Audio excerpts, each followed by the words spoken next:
Raipur railway station के पास बिलासपुर से दुर्ग जा रही मालगाड़ी के दो रेक पटरी से उतर गए। हादसे के चलते दो ट्रैक पर ट्रेनों की आवाजाही प्रभावित हुई। रेलवे ने तुरंत रेस्क्यू शुरू किया और यात्री ट्रेनों को प्लेटफॉर्म 5 और 6 से डायवर्ट कर चलाया जा रहा है। पीक आवर में हुई इस घटना से प्लेटफॉर्म व्यवस्था बदली गई है। नारायणपुर जिले के अबूझमाड़ में सुरक्षा बलों और नक्सलियों के बीच चल रही मुठभेड़ पर प्रदेश के उप मुख्यमंत्री एवं गृह मंत्री विजय शर्मा का बयान सामने आया है। उन्होंने इसे सुरक्षा बलों की बड़ी सफलता बताया। शर्मा ने कहा कि अब तक 26 नक्सलियों के मारे जाने की सूचना है, जिनमें एक बड़े कैडर का नक्सली भी शामिल है। उन्होंने नक्सलियों से अपील की कि वे हथियार छोड़कर मुख्य धारा से जुड़े और समाज में वापस आएं। बहुत बड़ी सफलता जवानों को मिली है। 26 से अधिक नक्सली मारे गए हैं और बड़े नक्सली कैडर की भी संभावना इसमें है। नारायणपुर, सुकमा, बीजापुर का जो एरिया है, मिश्रित एरिया जो अबूझमाड़ और इंद्रावती के बीच का है, वहां पर डीआरजी के जवानों ने ये साहस दिखाया है। हमारे एक सहयोगी उसमें नहीं रहे हैं और एक सैनिक घायल हुए हैं। बाकी कोई भी सैनिक हताहत और नहीं हुए हैं। ये बहुत बड़ी सफलता है। नक्सलियों के जो है बड़े कैडर के संभावना है, अभी और स्पष्ट होगा उसमें। हथियार वगैरह भी जो है अभी तो सर्चिंग चल रहा है। अभी तो मुठभेड़ लगभग समाप्त हुआ है, तो वो सर्चिंग चल रहा है। उस सर्चिंग में डेड बॉडीज जितनी मिलती हैं, जितने आयुध मिलते हैं, जितने ये मिलते हैं, वो आपको बताया जाएगा। लगातार जो है नक्सलियों को आप कमबैक के लिए जो है निवेदन भी कर चुके हैं। अभी लगातार जो ऑपरेशन चल रहा है, वो मारे भी जा रहे हैं। क्या कहेंगे नक्सलियों को? नहीं, मेरा तो अभी भी यही कहना है कि केंद्र की सरकार भी एक गोली नहीं चलाना चाहती, राज्य की सरकार एक गोली नहीं चलाना चाहती। माननीय अमित शाह जी ने 2 बार बस्तर के प्रवास पर कहा कि मैं निवेदन करता हूं मुख्यधारा में जुड़े। माननीय मुख्यमंत्री जी ने भी कहा है, विष्णुदेव साय जी ने। अब मैं तो कहते ही रहता हूं। मेरा कहना यह है, उचित लोग चर्चा करें, बातचीत करें, और हथियार वगैरह से कोई हल होता नहीं है भाई। हमको आगे बढ़ करके पुनर्वास करना चाहिए इन नक्सलियों को और मुख्यधारा में जुड़ना चाहिए। देश समाज की सेवा करनी चाहिए। अबूझमाड़ ऑपरेशन पर सीएम विष्णुदेव साय ने कहा कि सुरक्षा बल और नक्सलियों के बीच बीते 3 दिन से मुठभेड़ चल रही है, जो अब भी जारी है।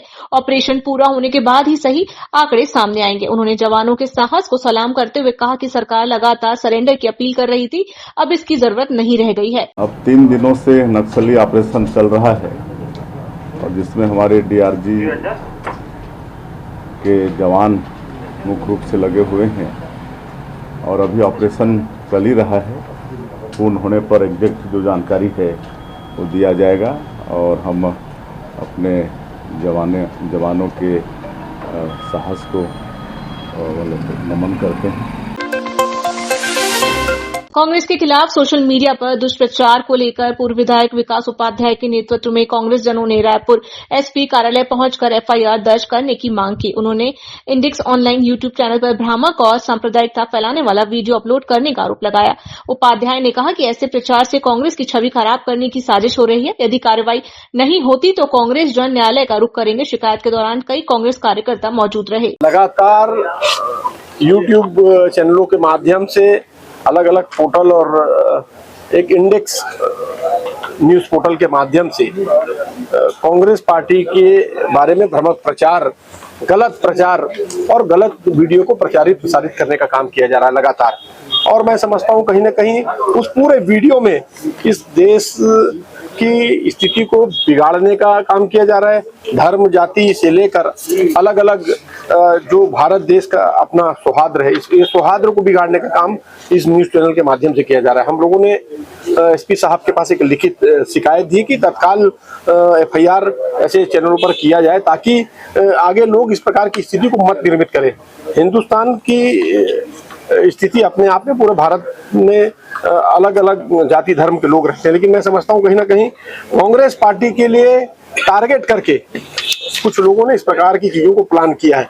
उनके खिलाफ एफआईआर की मांग हम लोगों ने की है। साथ में जो लोग फॉरवर्डेड मैसेज करते हैं, जो झूठे मैसेज बनाकर या वीडियो बनाकर उसको फॉरवर्ड करते हैं, उनके खिलाफ भी एफआईआर कंप्लेन करने की मांग हम लोगों ने की है। अभी तो एसपी कार्यालय में एसपी साहब तो नहीं थे, उनके उनके लिए हम लोगों ने लेटर दिया है, एप्लीकेशन दिया है ताकि एफआईआर हो जाए। और इसके बाद अगर एफआईआर नहीं होगा तो हम माननीय न्यायालय के पास भी जाएंगे और इसमें उचित कार्रवाई, ऐसे लोगों को दंड भी मिलना चाहिए और इनके खिलाफ में क्रिमिनल एक्ट की धारा के तहत अपराध भी प्रतिबद्ध होना चाहिए ताकि ऐसे लोगों को समझ में आए कि गलत चीजों का प्रचार प्रसार से आखिर क्या दंड मिलेगा, ये जानकारी भी, ये जागरूकता भी आने की आवश्यकता है। भारत पाकिस्तान के बीच सीज फायर को लेकर पूर्व सीएम भूपेश बघेल ने केंद्र सरकार पर निशाना साधा है। उन्होंने कहा कि 22 अप्रैल को पहलगांव में हुई आतंकी घटना में 26 लोगों की जान गई, लेकिन अब तक स्पष्ट नहीं है कि हमले में शामिल 5 आतंकी कहां हैं।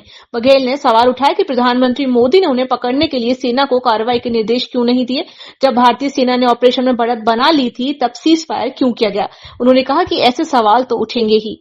भाई, जो 22 अप्रैल की जो घटना घटी जिसमें 26 लोगों की जाने गई, हम लोगों ने 26 लोगों को खो दिया, वो परिवार अभी भी सदमे से उबर नहीं पाया है। वो 5 आतंकी कहाँ हैं?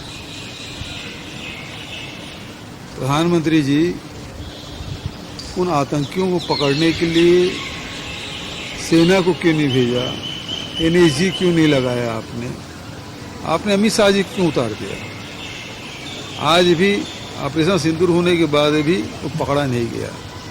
दूसरा सवाल ये है कि जब हमारी सेना बढ़त बना ली थी और पाकिस्तानी सेना घुटने टेकने वाली थी, ऐसे समय में ट्रंप कैसे घोषणा कर दिया सीज फायर की, और हमारी सरकार के द्वारा, प्रधानमंत्री द्वारा एक शब्द भी नहीं कहा गया।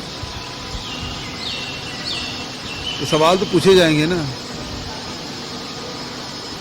जब ये कहते हैं कि हमारे सभी पायलट सुरक्षित हैं, ये कहते ही आप, ये दूसरा प्रश्न उठता है कि भाई प्लेन का क्या हुआ, फाइटर प्लेन का क्या हुआ, जो राहुल गांधी जी पूछ रहे हैं। ऑपरेशन सिंदूर और भारतीय सेना पर मंत्रियों के बयानबाजी से मची खलबली के बीच पूर्व सीएम बघेल ने कहा कि भाजपा के मंत्रियों के मुंह पर कोई कंट्रोल नहीं है, कोई कुछ भी हमारी भारतीय सेना को लेकर बयान दे रहा है।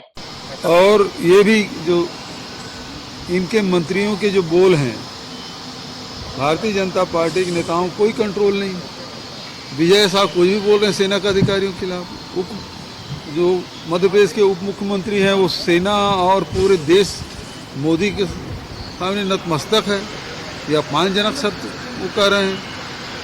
और पीयूष गोयल कुछ और बोल रहे हैं कि देश के लोगों में राष्ट्रवाद की कमी है। तो उसके बाद जयशंकर कह रहे हैं कि हमने पहले सूचना दे दी थी पाकिस्तान को। कैसे आप सूचना दे सकते हैं? बाद में आप सुधार भी रहे हैं, बाद में भी कैसे सूचना दे सकते हो? आपको तो नियुक्त नहीं किया है सेना ने या सरकार ने बयान देने के लिए। ये जो उल्टा सीधा, चाहे केंद्रीय मंत्री हो, चाहे वो प्रदेश के मंत्री हो, मध्य प्रदेश के मंत्री हो, वो जो बयान दे रहे हैं वो भारतीय जनता पार्टी के लिए बहुत भारी पड़ रहा है। झीरम हत्याकांड पर पूर्व मुख्यमंत्री भूपेश बघेल ने झीरम हत्याकांड की जांच को लेकर सरकार पर सवाल उठाए हैं। उन्होंने कहा कि इस गंभीर मामले में एसआईटी का गठन किया गया, मामला एनआईए कोर्ट तक पहुंचा।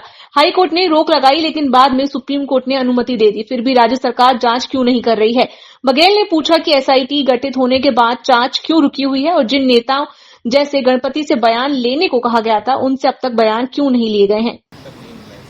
भाई, हमने एसआईटी गठन किया था, एनआईए कोर्ट गई, हाई कोर्ट में रोक लगा कि सुप्रीम कोर्ट ने अनुमति दे दी। जब सुप्रीम कोर्ट ने अनुमति दे दी है तो राज्य सरकार उसकी जांच क्यों नहीं करा रहे हैं? एसआईटी गठन करके जांच क्यों नहीं करा रहे हैं? कहाँ है जो उनके जो गणपति है और दूसरे नेता हैं जिसे एनआईए कोर्ट ने ही कहा तो उसका बयान लिया जाए, क्यों नहीं लिया गया?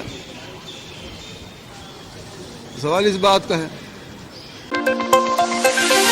कांग्रेस अध्यक्ष मल्लिकार्जुन खड़गे के बयान पर उप मुख्यमंत्री अरुण साव ने कहा कि कांग्रेस राष्ट्रीय मुद्दों पर राजनीति कर रही है, जो दुर्भाग्यपूर्ण है। उन्होंने बताया कि पहलगाम घटना के बाद भारत ने आतंकवाद पर कड़ा जवाब दिया और सेना ने ऑपरेशन सिंदूर सफलतापूर्वक पूरा किया। सरकार के फैसले से देश की जनता संतुष्ट है और तिरंगा यात्राओं के माध्यम से सेना और मोदी सरकार के नेतृत्व की सराहना कर रही है। साव ने कांग्रेस से ऐसे मुद्दों पर राजनीति बंद करने की अपील की है। देखिए, कांग्रेस जिस प्रकार से इस राष्ट्रीय मुद्दे पर राजनीति कर रही है, ये दुर्भाग्यजनक है। पहलगाम की दुर्भाग्यजनक घटना के बाद जो कड़ा जवाब पाकिस्तान को मिला है, आतंकवादियों को मिला है, जिस प्रकार से हमारी सेनाओं ने ऑपरेशन सिंदूर को पूरा किया और उसके बाद पाकिस्तान को जो कड़ी सबक सिखाई, भारत सरकार ने कड़े कड़े निर्णय लिए। आज देश की जनता इन सब कार्यवाहियों से संतुष्ट है, खुश है। पूरे देश भर में तिरंगा यात्राएं निकालकर, सिंदूर यात्रा निकालकर देश भर में भारत की कार्यवाही, भारतीय सेना की कार्यवाही और नरेंद्र मोदी जी के नेतृत्व पर खुशी जाहिर की है। और कांग्रेस पार्टी को ऐसे मामलों में राजनीति करने से बाज आना चाहिए।